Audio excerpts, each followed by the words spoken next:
I usually talk about orchestral conducting as a metaphor for leadership, maybe too often. So people come up and say, so what about rehearsals? How do we actually get to that point where the orchestra is flying? So I thought, let's speak about the art of rehearsal.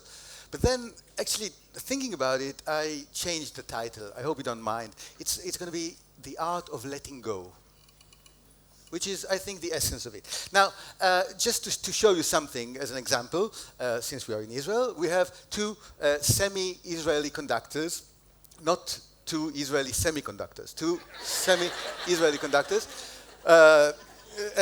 facing the same challenge, actually. Same venue, the beautiful Waldbühne in Berlin, same orchestra, the great Berlin Philharmonic, same very well-known piece of music. Now, they both know that their conducting is not really essential at this point. So they want to do something amazing, different. And they do, but they have very different choices. And watch Daniel Barnbaum on your left, Zubin Mehta on your right. And it all happens very quickly, so watch.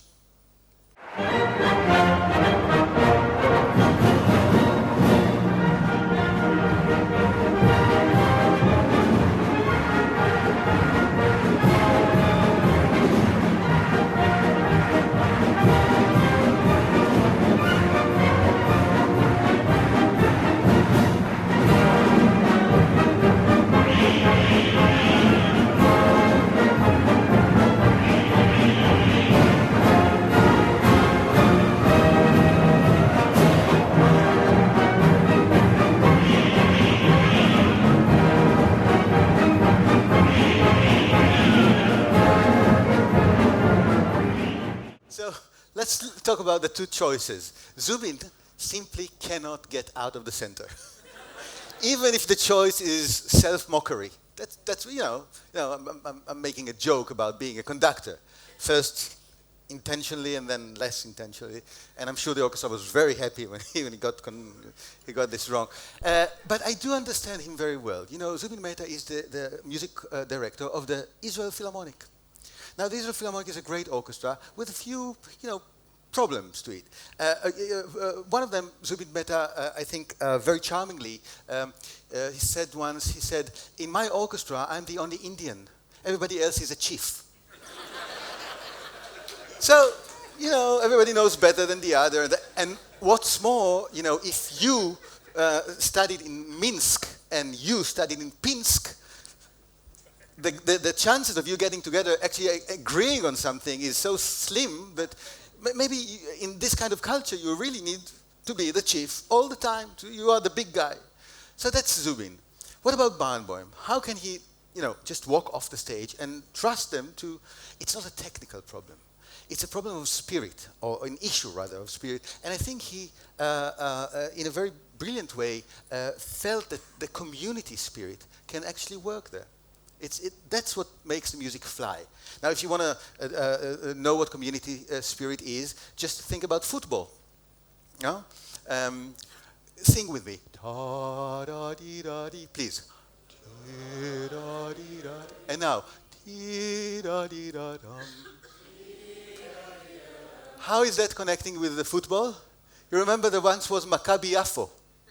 All the audience, all the fans were Bulgarians living in Yafo, so they said, "Hi de Yafo, ta tam ta, hi." Come on, where are you? You're not Bulgarians, I see. Do it once. One and hi de and pam pam. Hi. Okay. Almost. Yeah. Okay, so that's community spirit. That's what drives music in football matches. Now, you see, there's a real dilemma here. Why is this feeling of being redundant something that many conductors share? Even Ricardo Muti, the king of all control freaks among conductors, have this dilemma. So now look at Muti addressing an orchestra during a rehearsal. You, as musicians, you have to find the color inside you. Do, re, mi, mi, re, do, re, mi, mi, re, do, re, mi, mi, re. Suddenly, I can't do anything. Yeah, I can try to make a beautiful face. I mean, that is impossible for me. More and more, I less believe in what the conductors can do, because this is a race that should disappear. Yes, of course. So following that, you must assume that he changed his conducting. He's very controlling conducting, and there's the conducting.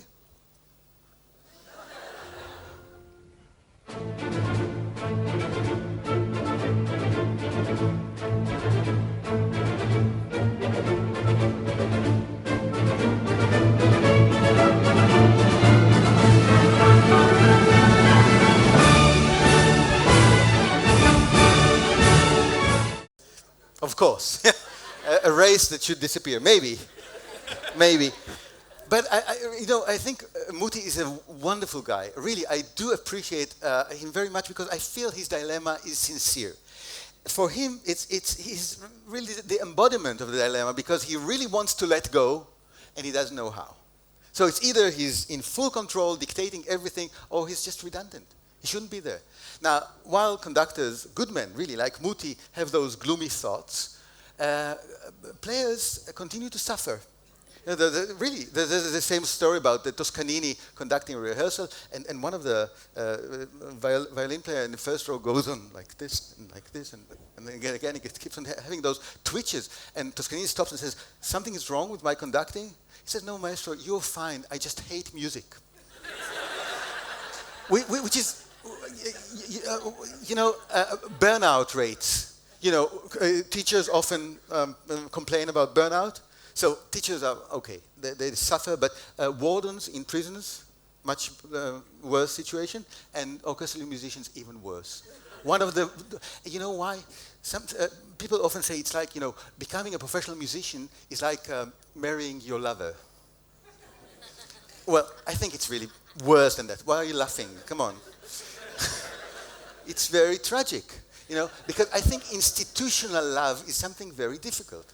Orchestral players who really love to play together look for different ways of organizing themselves so not to get so much burnout. Just think, there's a story about a player in Muti's orchestra asked after a concert, how was the concert? So the player says, it was good, could have been better, but he didn't let us. This feeling of being, no matter how far you can go, there's always a limit. Now, one of the ways they found was to make orchestras that can play without conductors. So look at this Orpheus Orchestra from New York. Listen to what they say about their choice.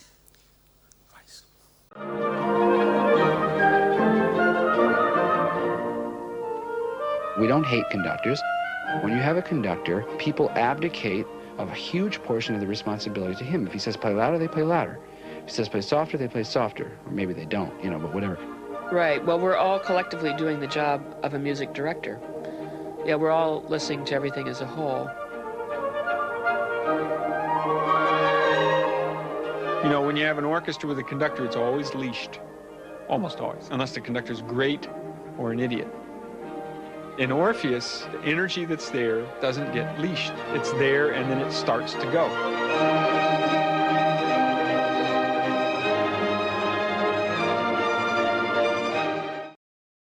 So, conductors, more an obstacle, but there's still hope. If they're idiots, then we have freedom from their control. If they're great, we have freedom to do something we cannot do alone. And now I want to talk about what conductors can do to unleash the powers of the orchestra. Now, the two traditional answers would be, one, they could be great trainers, like Georg Szell. Watch Szell in rehearsal, very efficient, great trainer, really.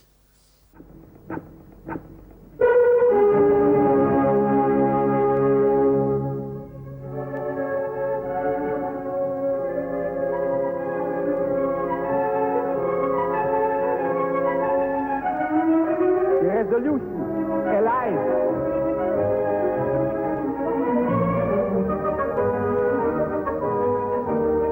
Suspense, no crescendo. Suspense, quick crescendo, yes.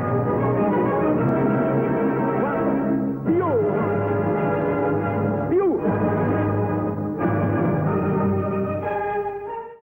just love it. First of all, because it's so efficient, he never stops. Everything, you don't have to put down your violin and listen to something. You just do it, and you feel very reassured that everything will be okay. So at least you don't have to worry. That's a great thing. So a great trainer is something orchestras love. The other thing they love is somebody who's bigger than life, a hero. The name Wilhelm Furtwängler, this guy who was the legendary conductor of the Berlin Philharmonic in the 40s really almost defines this category. To look at him, didn't look like much, but neither did the other guy. Often his conducting was described as a puppet on the string. You'll see in a minute. So nothing much to look at. But the personality, his players used to say that when there was a concert with another conductor, they always knew when Furtwängler was entering the hall, because somehow the sound of the orchestra changed. Just by him entering the hall and standing over there, something happened, the whole experience happened. So this is the kind of a mythological figure. Listen to this veteran of the Berlin Philharmonic speaking about Furtwängler. I think it's very beautiful. You can really see how much under the spell he still is some tens of years later.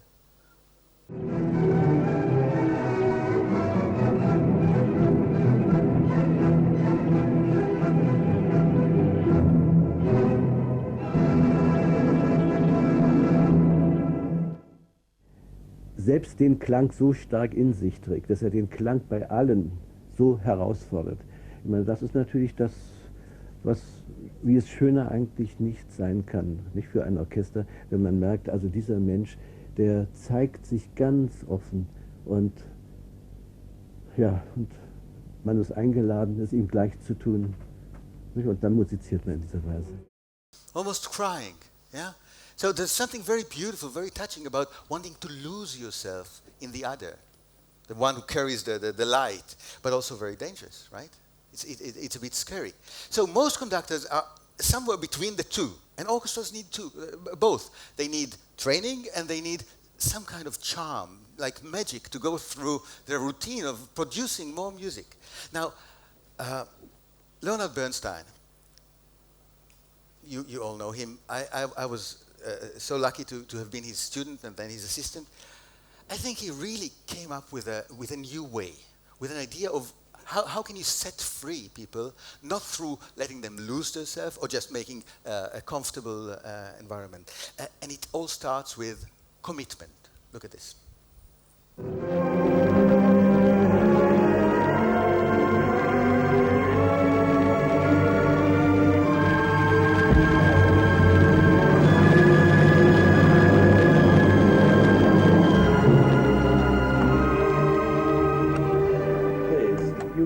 Watch. It's so free. It's got to be like one person singing his heart out, and you're playing like an exercise. He gets very personal, very quick, right? You're playing like an exercise. This is a rehearsal. Isn't rehearsal supposed to be exercising? Exercising what? Now think. Now our goal, the product, if you want to think about it, it's not coordinated playing. This is taken for granted. It is the singing together, singing his heart out together as one. Now you may ask, as one? Where's the individual? Where's the individual? And here you'll see some more of Bernstein, but I want to mention another guy, not a musician. Abraham Maslow. You must know the name. You remember this pyramid of, what's on top? The hierarchy of needs. Self-actualization. I have news for you. When Maslow was very old, he added another layer to his pyramid. Like he built a duplex, So you know what he put on top of self-actualization? He put self-transcendence. So the idea, and I think it's shared by Maslow and Bernstein, is that in order to be a good team member, you have to have your own voice. Bernstein always insisted that players find their own individual voice, not as professionals, as human beings playing instruments in order to become. So that's one. You have to start with commitment, full commitment. It's not a professional exercise. It's something else. And then next stage is meaning. You have to bring people together around meaning. This next clip is an international youth orchestra. don't have experience, come from different parts of the world, never played together. Meaning, look at that. These dances are all performed by adolescents, so I guess a lot of you should know what I'm talking about. But think of that. Think of the times. I'm not just wasting words. All the times that we all experience in adolescence, and I remember like yesterday, when you're lying on the ground and it's spring or summer, and you lie down face down on the ground and you want to kiss it. You watch the grass grow. You listen to the grass grow and you want it just to enfold you. You've all had that experience. You're lying near a tree trunk and you want to take it in your arms. That's what that downbeat is, okay? So much talk. You see, through metaphor, you create a shared meaning. Now, the metaphor has to go well with the audience. He actually started with other metaphors, getting to this one. Why would that work with young people? Young people can be very cynical. You know, into the earth. How many of you hug trees on a daily basis? You know, but that's a very. I think it's a leadership act, because he says to them, "I want to connect with you, but not where you are now. Where I believe you can get." So that's the place. And how will this leap be achieved? From his side is his authenticity. Yeah, he's just, when he does, you believe him. So that's the fuel to make this to get to this new mental level. So it's meaning through relations. I recognize you. I recognize your abilities. I believe in you. I give you this credit that you can be there. So now, commitment, meaning, relations, all sum up to identity. And look at this. You're going to enjoy it.